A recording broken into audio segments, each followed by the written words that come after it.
On July 4, 1776, the Continental Congress adopted the Declaration of Independence, which charted a bold course for the new nation of the United States and declared that all men are created equal.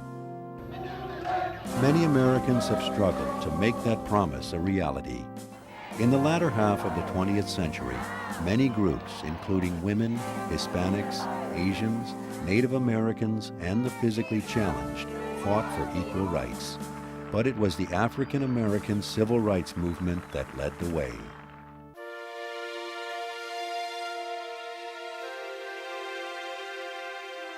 Less than 20 years after the end of the Civil War, freed blacks in the South were subjected to a series of laws that legally separated the races in order to maintain white supremacy. Known as Jim Crow laws, they established the doctrine of separate but equal and effectively created two separate and unequal societies, one for whites, the other for blacks. Buses, restaurants, hotels, restrooms, even drinking fountains were segregated by race. One of the most devastating of these segregation laws created separate schools for blacks and whites in many states. Inadequate funding and poor conditions made black public schools invariably inferior to white public schools. The white schools were getting the benefits of the taxes of the community, and they were much better funded than black schools. Black schools lacked equipment, they lacked good fields, they lacked new textbooks, their teachers were paid less, the principals were paid less, and in general the facilities were a lot poorer than in white schools. It wasn't until 1954 that the Supreme Court outlawed legal segregation in schools through the landmark Brown versus Board of Education of Topeka decision, which stated that separate could never be equal, and marked an important civil rights victory. Yet public areas remain segregated in many southern states. The Brown decision encouraged many African Americans in the South to challenge segregation laws in their own way. In 1955, a black woman named Rosa Parks was arrested after she refused to move to the black section in the back of a public bus in Montgomery, Alabama. This led to a massive boycott, as 17,000 blacks refused to ride the city buses.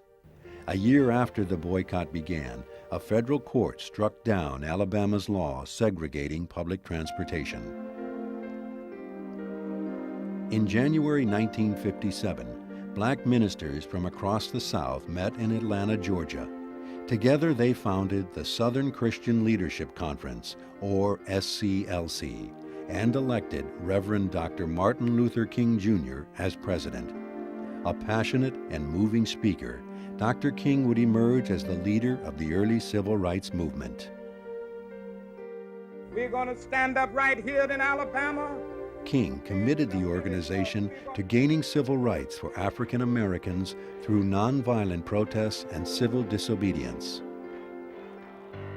Despite the Brown decision, many white Southerners had made it clear they would resist desegregation, and in 1957, President Dwight Eisenhower had to use federal troops to enforce a federal court order to desegregate the high school in Little Rock, Arkansas.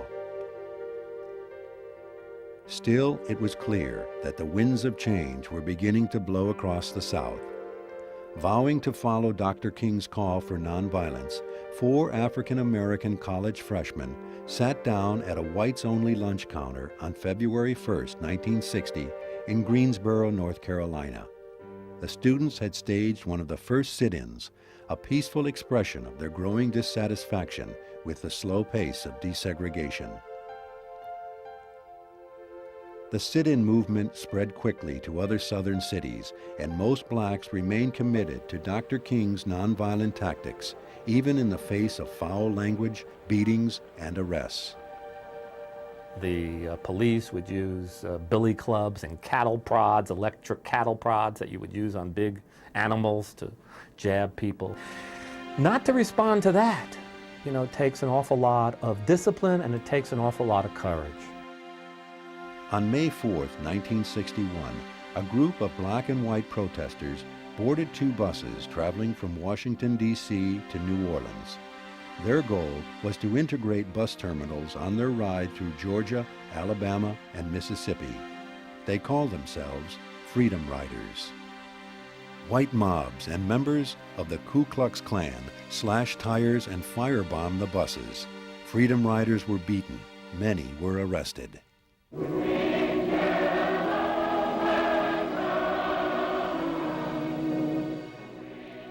What happened to the first few Freedom Riders, however, only seemed to encourage more protesters. It grew into a multiracial force of 1,000 and gave the movement important publicity. This helped force the Kennedy administration to order the Interstate Commerce Commission to stop segregation in interstate bus travel. During the early 1960s, Birmingham, Alabama gained a reputation for extreme violence against blacks who organized for civil rights and tried to cross the color line. In April 1963, in jail after being arrested for leading an unauthorized protest march on the Birmingham City Hall, Dr. King wrote what became known as his Letter from a Birmingham Jail, saying, "For years I have heard the word wait. It rings in the ear of every Negro with a piercing familiarity. This wait has almost always meant never. There comes a time when the cup of endurance runs over, and men are no longer willing to be plunged into the abyss of despair." The protests continued. Led by the SCLC, a group of children gathered in Birmingham on May 2, 1963, for a peaceful demonstration protesting segregation. Within 3 hours, close to 1,000 children were jailed. The next day, more children demonstrated. Police ordered firefighters to use hoses to disperse them and mobilized dog units to attack them. That night, national news programs broadcast footage of white officials brutalizing black children. The nation was shocked and horrified. A few weeks later, President Kennedy appeared on television announcing that he would send Congress the most sweeping civil rights bill since the end of the Civil War. The events in Birmingham and elsewhere have so increased the cries for equality that no city or state or legislative body can prudently choose to ignore them. To push Congress into taking action on the bill, a group of civil rights leaders called for a march on Washington. On August 28, 1963, more than 200,000 people, black and white, from all over the country and from all walks of life, joined together in Washington to protest violence and discrimination in the South. Martin Luther King Jr. delivered the closing remarks, an address that came to be called the I Have a Dream speech. I have a dream that one day this nation will rise up and live out the true meaning of its creed. We hold these truths to be self-evident, that all men are created equal.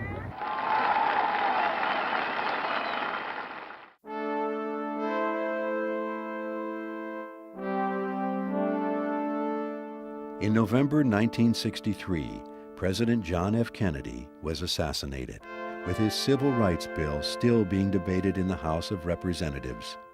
His death was a blow to the movement, but his successor, Lyndon Johnson, took up the cause and pressured the Congress to pass what became known as the Civil Rights Act of 1964. This measure outlawed racial discrimination in public accommodations and in the workplace, and tried to break down barriers to black voters in the Deep South. I'm Idell Craft, and I'm working for the Board of Registration here in Greenwood. The summer of 1964 became known as Mississippi Freedom Summer, as a diverse group of civil rights advocates tried to register black voters in Mississippi. Many whites in the state strongly resisted the effort. Some even resorted to violence, killing 3 young civil rights workers. In February 1965, a small voting rights march in Selma, Alabama, erupted in violence and ended in the death of a black activist. Outraged, civil rights advocates held another march on Sunday, March 7th. In an effort to stop the marchers, Governor George Wallace sent 200 state troopers armed with tear gas, nightsticks, and bullwhips. The violence was so severe that the event became known as Bloody Sunday. 2 weeks later, Martin Luther King Jr. organized another march from Selma to Montgomery. This time, though, President Johnson ordered National Guardsmen, Army troops, FBI agents, and U.S. Marshals to protect the marchers. At the end of the march, 25,000 people gathered on the steps of the Alabama state capitol to call for an end to voter discrimination. Later, in 1965, President Johnson signed the Voting Rights Act into law. The legislation was designed to fight the persistent discrimination in voting in southern states. Results came quickly. In 1964, only 23% of eligible African American voters were registered in the South. By 1969, the number had almost tripled to 61%.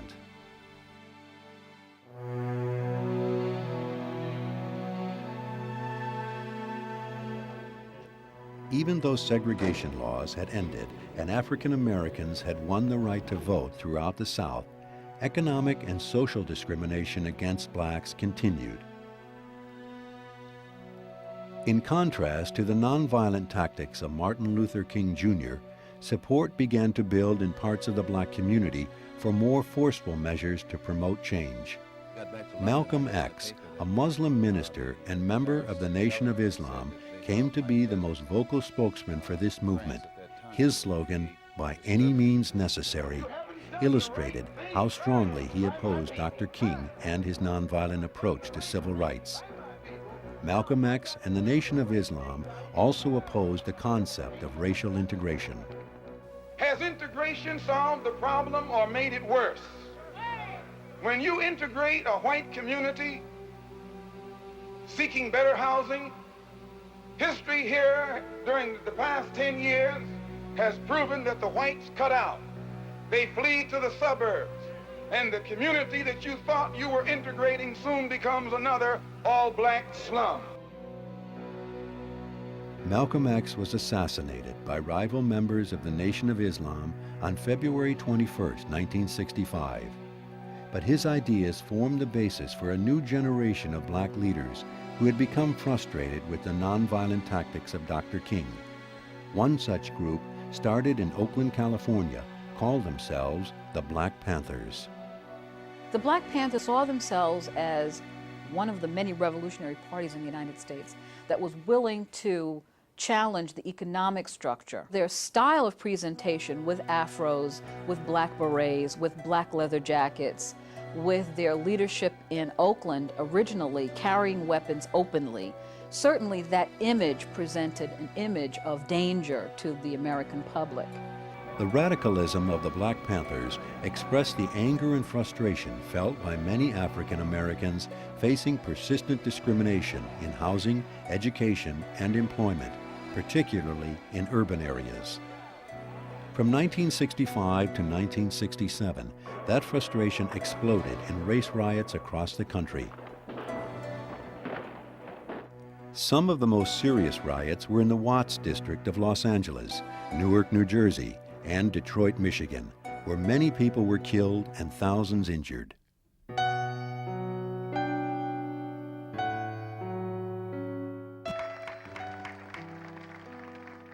On April 4, 1968, a devastating blow was dealt to the civil rights movement.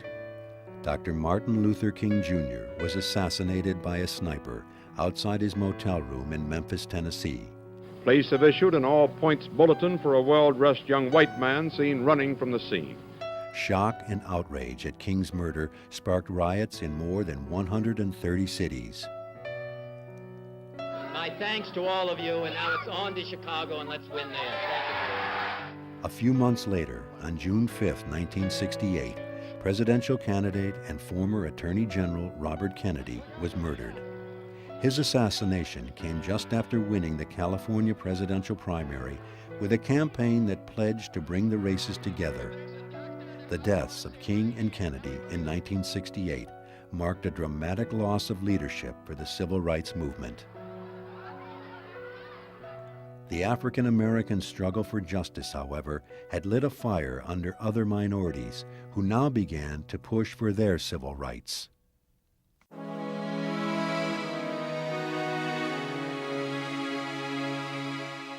In the 1960s, many Latinos living on the West Coast were farm workers.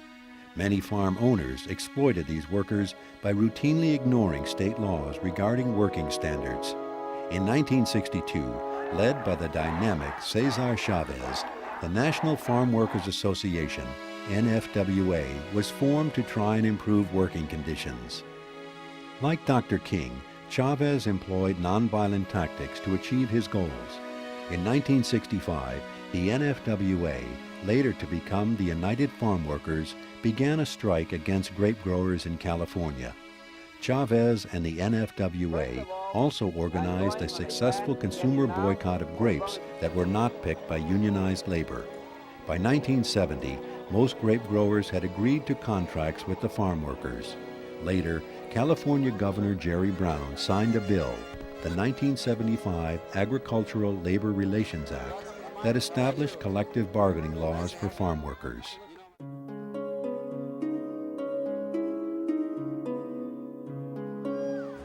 While the battle for civil rights has been fought by many groups of people, it is ironic that those native to America have been consistently denied opportunity here. In 1968, inspired by militant black groups, young Native Americans formed the American Indian Movement, or AIM, which called for political action and cultural pride. In 1969, members of AIM seized Alcatraz Island, an unoccupied former federal penitentiary in San Francisco Bay, holding it for 19 months to publicize the plight of Native Americans. In an effort to call attention to what they considered centuries of betrayal and deceit, AIM led the Trail of Broken Treaties March on Washington in 1972. They demanded proper health care, housing, employment, economic development, and education for all Indian people. In 1973, armed members of AIM and other Native Americans occupied the town of Wounded Knee on the Pine Ridge Reservation of South Dakota, site of an infamous massacre of Indians by federal troops in 1890. The intent was to publicize the terrible conditions in which the Sioux people lived. But events got out of control when the armed protesters clashed with FBI agents during the 71-day siege, and 2 AIM members were killed. The militant pressure did result in some minor change. The government returned 48,000 acres of sacred lands to the Taos Pueblo of New Mexico. The Nixon administration targeted minority aid programs for Native Americans living in cities, and Congress added money in the Indian Education Act of 1972.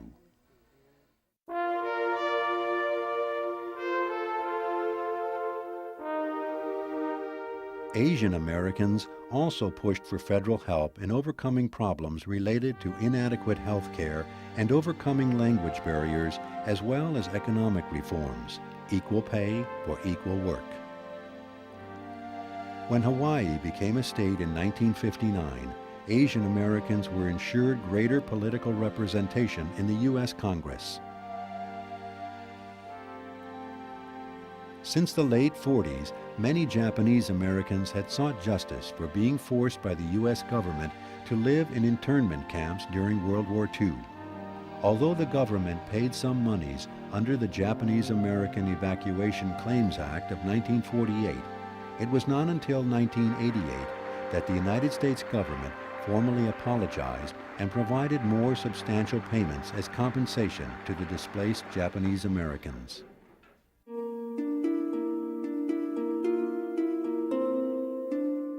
Issues of equality were not limited to race and ethnicity.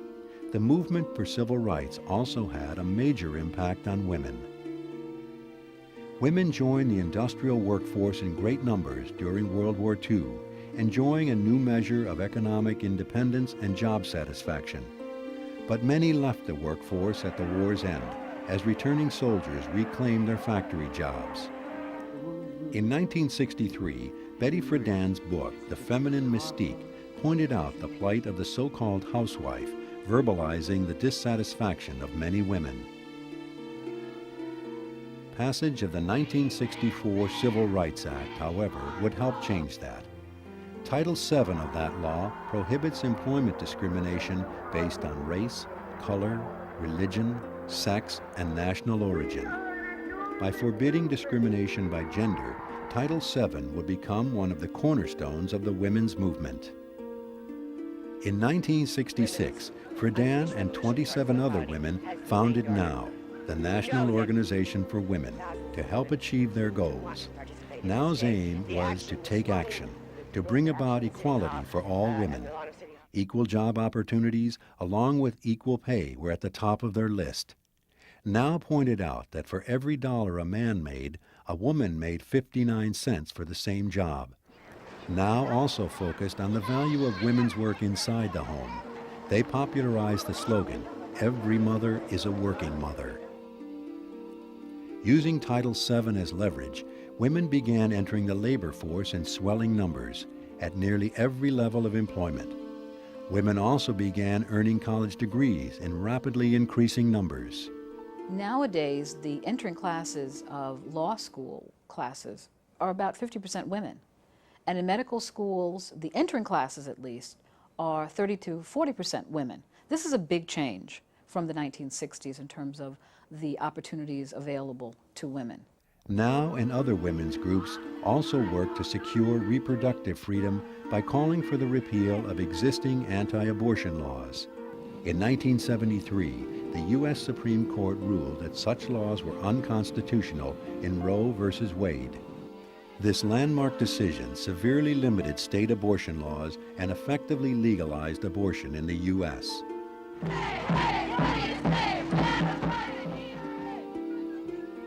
Many women participated in a campaign for an equal rights amendment to the Constitution, which stated that equality of rights under the law shall not be denied or abridged by the United States or any state on account of sex.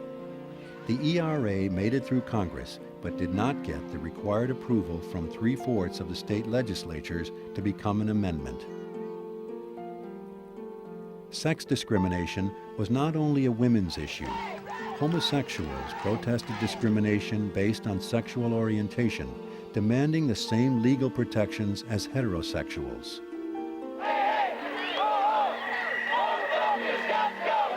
Although many activists have been effective in the fight to end discriminatory practices, gay rights remain a divisive social and political issue.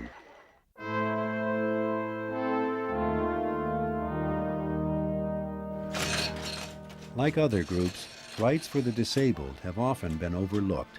Even today, people with disabilities continue to press for equal opportunities to participate fully in American society.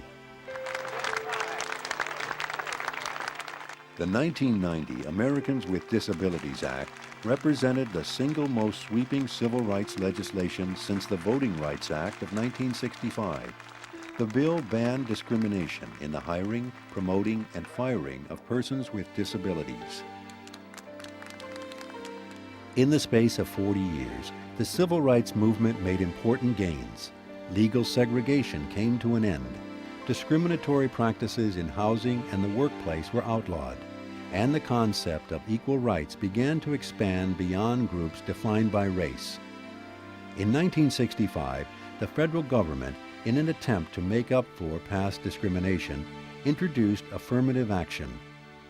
The policy encouraged the inclusion of minorities in hiring, college admissions, and the awarding of government contracts. Affirmative action helped diversify jobs, unions, police and fire departments, and college campuses across the country.